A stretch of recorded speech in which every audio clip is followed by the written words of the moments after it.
नहीं दिया और हमें भी साफ कह दिया कि भैया यही नाम है।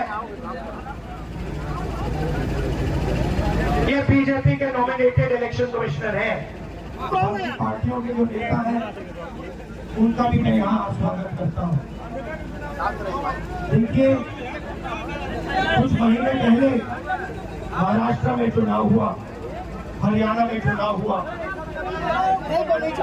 लोकसभा का चुनाव हुआ।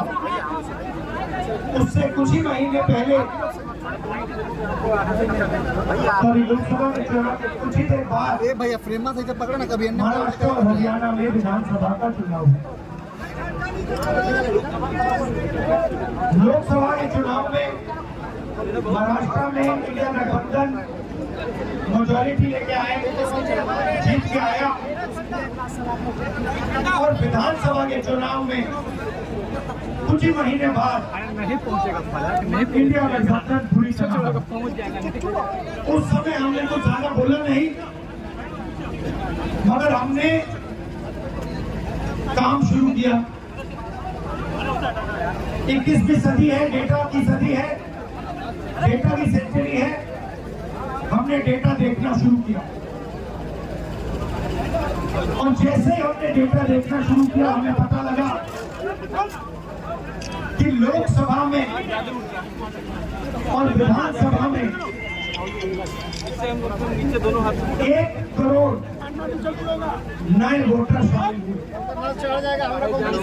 मतलब आपके पीछे ना विधानसभा में 10% ज्यादा वोटरों ने वोट किया और ये हमने पता लगाया कि ये वोटर कहां से आए, ये कौन है, तो आश्चर्य की चीजें निकली। हर कंस्टिट्यूंसी में जहां भी वोटर बढ़े, जिन कंस्टिट्यूंसी में वोटर बढ़े वहां पर बीजेपी जीती। सारे के सारे वोट जो नए वोट आए वो सारे के सारे बीजेपी को गए। एक बिल्डिंग में 4000-5000 वोटर रजिस्टर हुए। गरीबों के वोट काटे गए और जब हमने इलेक्शन कमीशन से कहा कि आप हमें वोटर लिस्ट दीजिए, आप हमें वीडियोग्राफी जो हर पोलिंग बूथ में वीडियो लगा हुआ है वो दीजिए, इलेक्शन कमीशन बिल्कुल शांत हो गया, चुप हो गया, एक शब्द नहीं कहा। एक बार नहीं अनेक बार हमने उनसे कहा कि देखिए कानून कहता है कि हमें वोटर लिस्ट दी जाए, कानून कहता है कि वीडियोग्राफी हमें दी जाए। आज तक महाराष्ट्र की वोटर लिस्ट हमें नहीं मिली।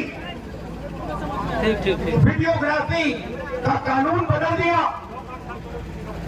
क्योंकि वो सच्चाई छुपाना चाहते हैं। यहाँ पे हमारे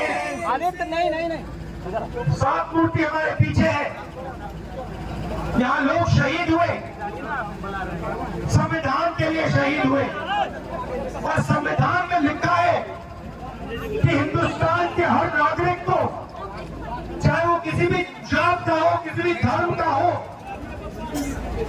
मुकेश भैया जरा पीछे का, हर नागरिक को एक वोट मिलना चाहिए।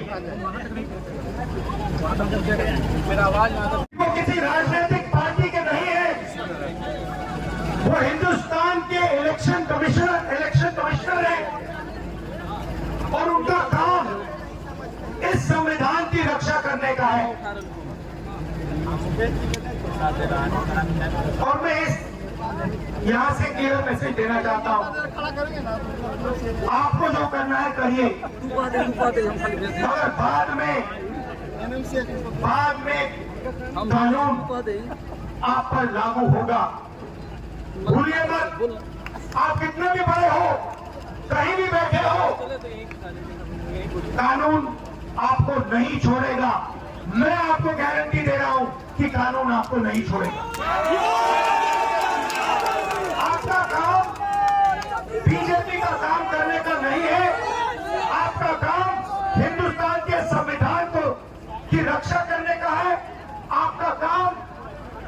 बिहार की जनता का जो वोट है, बिहार की जनता के दिल के अंदर जो है, उसको पूरा करने का है और आप अपना काम नहीं कर रहे हो। पहले इलेक्शन कमिश्नर सिर्फ बीजेपी नहीं चुनती थी,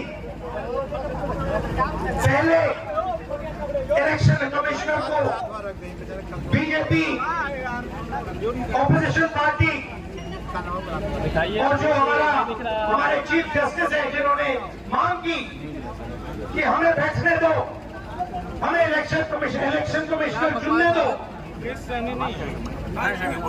उनको बाहर फेंक दिया, उनको कमरे के अंदर आने नहीं दिया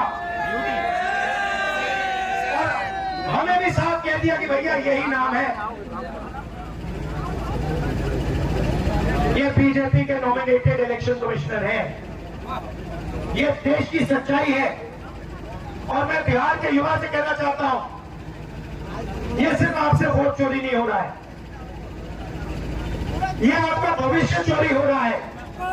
आपसे आपका हक जो बनता है, जो रोजगार है, आपका धन है, ये सब आपसे चोरी किया जाएगा। ये चोरी नहीं होने देंगे। और आपको बिहार के युवा को ये चोरी नहीं होने देनी है।